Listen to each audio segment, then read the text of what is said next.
Hola, bienvenidos a esta sesión de Rhinomeeting, que vamos a abordar el tema de rinitis pediátrica, casos de la vida real. Yo soy la doctora Marisol Guanteguido, soy otorrinolaringóloga pediatra y soy médico adscrito al Servicio de Otorrinolaringología del Hospital Infantil de México, Federico Gómez. Vamos a abordar el tema del manejo de la rinitis alérgica en la vida real. Este primer escenario clínico se trata de lo siguiente. Es una niña de 6 años que se presenta a la consulta por una sintomatología nasal sumamente molesta. Ella refiere que presenta obstrucción nasal significativa con mucha comezón, estornudos y secreción nasal acuosa. Los síntomas habían comenzado a principios del mes de abril y empeoraban progresivamente.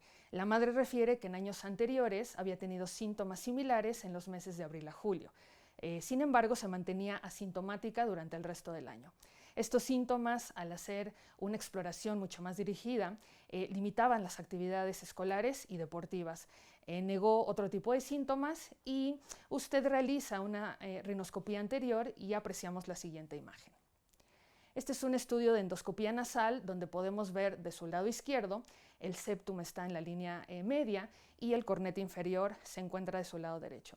En la imagen del lado derecho vemos la fosa nasal derecha y podemos apreciar que la mucosa se observa de un aspecto pálido con mucha secreción acuosa y la apariencia de la mucosa de los cornetes es algo polipoidea. Hay algunas consideraciones que hacer, como por ejemplo el resto del examen físico no mostró ninguna alteración. Entonces usted aprecia que el paciente acude por un problema de inflamación de la vía nasal y eso está afectando la calidad de vida. Entonces aquí surgen dos cuestionamientos. ¿Todas las rinitis son alérgicas y cómo distinguir los distintos fenotipos al que corresponde esta paciente? El tema de la rinitis es que es un concepto en evolución. Nosotros sabemos que la rinitis es un conjunto de enfermedades de la vía aérea superior. Y los síntomas y los signos nasales van a ser diversos. Sabemos que la rinitis puede tener muchas etiologías y también puede manifestarse con diversos cuadros clínicos. Actualmente, la manera de abordar la rinitis es definiendo estos tres conceptos importantes: los fenotipos, los endotipos y los biomarcadores de la rinitis. Entonces, cuando nosotros hablamos de los distintos conceptos acerca de fenotipo, endotipo y biomarcadores, vamos a ver que el fenotipo son aquellos rasgos o características que yo puedo observar de una enfermedad y que puedo medir. Los endotipos van a ser los subtipos de esa enfermedad y cada uno va a tener un mecanismo fisiopatológico definitivo. Y los biomarcadores van a ser aquellos signos o aquellos rasgos de laboratorio que van a ser un indicador de un proceso biológico, de un proceso patológico, o bien va a ser un indicador de una respuesta a un tratamiento o una intervención.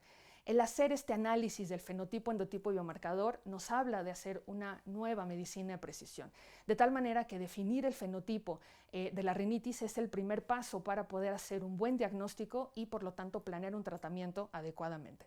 En esta diapositiva podemos ver los distintos fenotipos de la rinitis.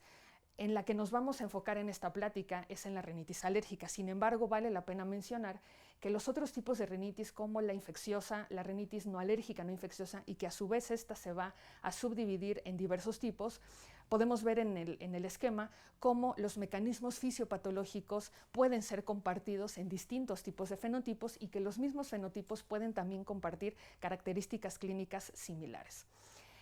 Cuando nosotros hacemos un algoritmo para evaluar los distintos diagnósticos diferenciales de los fenotipos de rinitis, vamos a ver que cuando un paciente tiene una historia clínica compatible con rinitis, por ejemplo, un paciente con rinorrea, con obstrucción nasal, con prurito, con estornudos, nosotros dentro de la ruta diagnóstica, como veremos más adelante, podemos hacer pruebas específicas que puedan confirmar el diagnóstico. Si nosotros no tenemos una historia clínica compatible con rinitis, entonces podemos asumir que hay que descartar otro tipo de causas.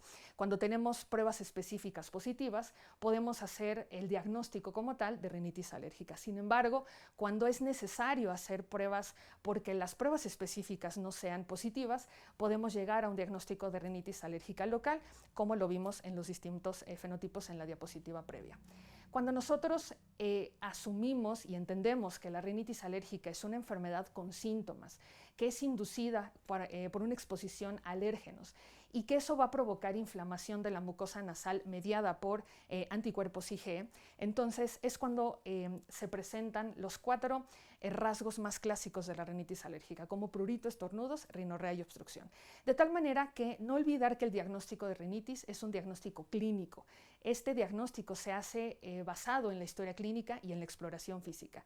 Existen pruebas inespecíficas que van a sugerir el diagnóstico, como por ejemplo la medición de IgE sérica total. Sin embargo, cuando queremos confirmar el diagnóstico porque exista alguna duda, entonces es cuando hacemos uso de las pruebas específicas y por supuesto con el apoyo de nuestros alergólogos.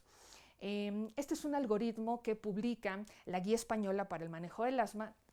Contiene un apartado del abordaje de rinitis alérgica y aquí podemos ver de manera muy similar a la diapositiva anterior cómo de acuerdo a la sospecha diagnóstica nosotros vamos avanzando en este algoritmo de tal manera que podemos identificar aquellos casos donde se van sumando datos clínicos que nos van apoyando el diagnóstico. Por ejemplo, si un paciente tiene estos datos como rinorrea, prurito y además se suma datos de alergia a nivel conjuntival, y que a la exposición con alérgenos específicos se presentan estos síntomas, este algoritmo nos va a llevar a una sospecha de rinitis alérgica. En caso de que nosotros observemos obstrucción nasal unilateral, rinorrea mucopurulenta, dolor facial, entonces la sospecha de rinitis alérgica se descarta y tenemos que hacer una exploración o bien un envío al otorrinolaringólogo. La clasificación clásica del grupo de apoyo, que es la Joint Task Force, nos habla de 2 clasificaciones de acuerdo al tipo de alérgeno. Históricamente se hablaba de una rinitis estacional, aquella que es causada por la exposición a alérgenos extramuros, y la rinitis perenne se consideraba que era una rinitis asociada a alérgenos intramuros. Sin embargo, esta clasificación clásica sabemos que es poco útil, ya que no nos da la pauta para hacer algoritmos diagnósticos y tampoco establecer el mejor tratamiento posible. De tal manera que ARIA en el año 2008 propone esta nueva clasificación, que es la clasificación más utilizada, en la que se identifica de acuerdo a la duración y de acuerdo a la severidad el tipo de alergia, de tal manera que podemos tener varias combinaciones. De acuerdo a duración podemos tener intermitente y persistente. Esto tiene que ver con la duración de los síntomas de acuerdo a los días de la semana y a las semanas consecutivas, y de acuerdo a la severidad, esto se basa en la afectación a ciertas actividades de la vida diaria, también al sueño, a las actividades laborales, y podemos dividirlo en rinitis leve o moderada y severa. Leves cuando estos aspectos no se ven afectados, y cuando moderado y severo es cuando existe uno o más de estos aspectos que están afectados. Entonces, esta clasificación sirve de punto de partida para muchas otras que han surgido en años posteriores. La siguiente pregunta es: ¿qué tratamiento indicaría con este análisis que hemos hecho acerca del caso clínico? Entonces, existen muchas guías para el manejo de rinitis alérgica, como les había mencionado. ARIA en el año 2008 publica esta nueva clasificación basada en la Joint Task Force, que clasificaba, bueno, como estacional y perenne, como lo vimos previamente. Han surgido nuevas guías, como la Guía Española para el Manejo del Asma, con su apartado de rinitis alérgica, y por supuesto ARIA ha tenido nuevas actualizaciones. La más reciente es la del año 2020, donde se agregan los grados de recomendación para poder hacer esta actualización. Euforia es una guía que se basa en un comité europeo de rinitis alérgica, y no olvidar que México tiene su propia guía ARIA, que se publicó en el año 2014.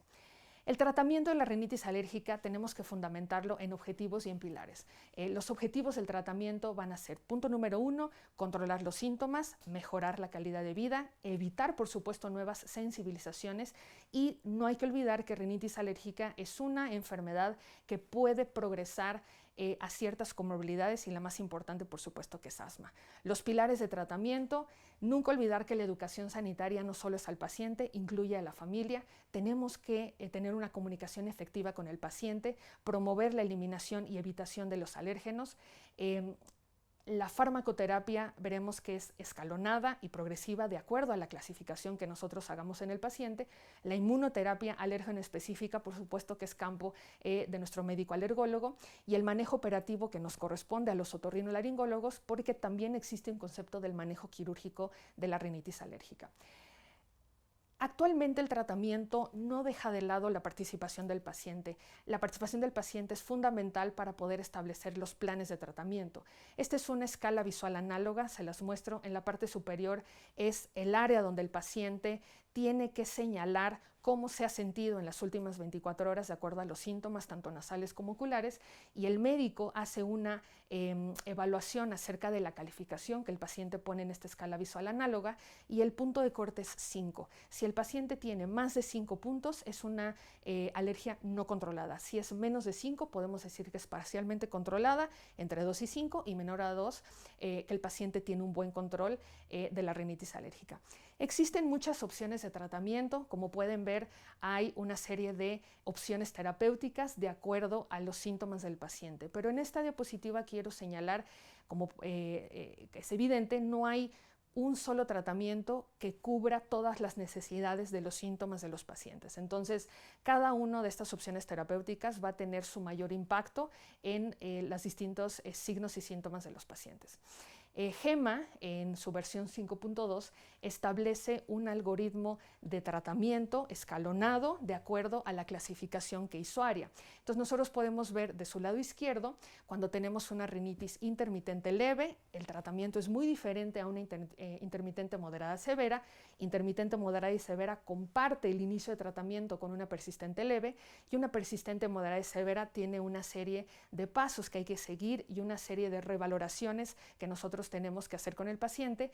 Y por supuesto no olvidar que si el paciente tiene síntomas como rinoconjuntivitis, entonces el tratamiento tiene que ajustarse también a esos síntomas. GEMA hace un apartado en el que especifica que los tratamientos combinados tenemos que reservarlos exclusivamente para pacientes con sintomatología persistente, moderada y severa, y eso lo platicaremos en otra diapositiva. La Academia Americana de Otorrinolaringología establece los distintos escenarios clínicos a los cuales el médico se va a enfrentar, y esos escenarios clínicos tienen su base en la sintomatología. Esta paciente, su sintomatología principal era estornudos, prurito y rinorrea. Por supuesto que de acuerdo a GEMA, ARIA y a la Academia Americana de Otorrino, la primera opción de tratamiento es un antihistamínico oral o, en algunos casos, un antihistamínico intranasal. Y cada uno de estos escenarios tiene un segundo apartado en caso de que nosotros observemos un pobre control del tratamiento, de tal manera que podemos ir sumando o modificando la estrategia terapéutica. La academia también menciona que existen una necesidad de poder tener un buen concepto acerca de cuándo agregar un segundo tratamiento al manejo. Entonces nos pone diversos escenarios. Si yo inicio con monoterapia, con antihistamínico oral, ¿cómo voy a ir agregando o quitando medicamentos de acuerdo al control del paciente? Si yo inicio con un antihistamínico nasal, si yo inicio con un antihistamínico oral o con un esteroide intranasal, estos ajustes son importantes tenerlos en mente. Euphoria es un grupo de especialistas en alergia en Europa, quienes, basándose también en las guías previas, hacen un algoritmo de escalonado de tratamiento en el que se basa en establecer la severidad del cuadro del paciente y por lo tanto ir agregando o inclusive nos especifica cuándo referir al paciente con un especialista. Surge la siguiente pregunta: ¿los antihistamínicos orales tienen algún beneficio adicional? Específicamente, ¿tienen algún papel en la congestión nasal? ¿Por qué es importante la congestión nasal? Es el síntoma más molesto en rinitis alérgica, tanto en pacientes pediátricos como en pacientes adultos. Aún en los casos leves intermitentes, más del 90% de los pacientes experimentan obstrucción nasal. Y la obstrucción nasal es uno de los síntomas que afecta considerablemente la calidad de vida y sobre todo la calidad del sueño.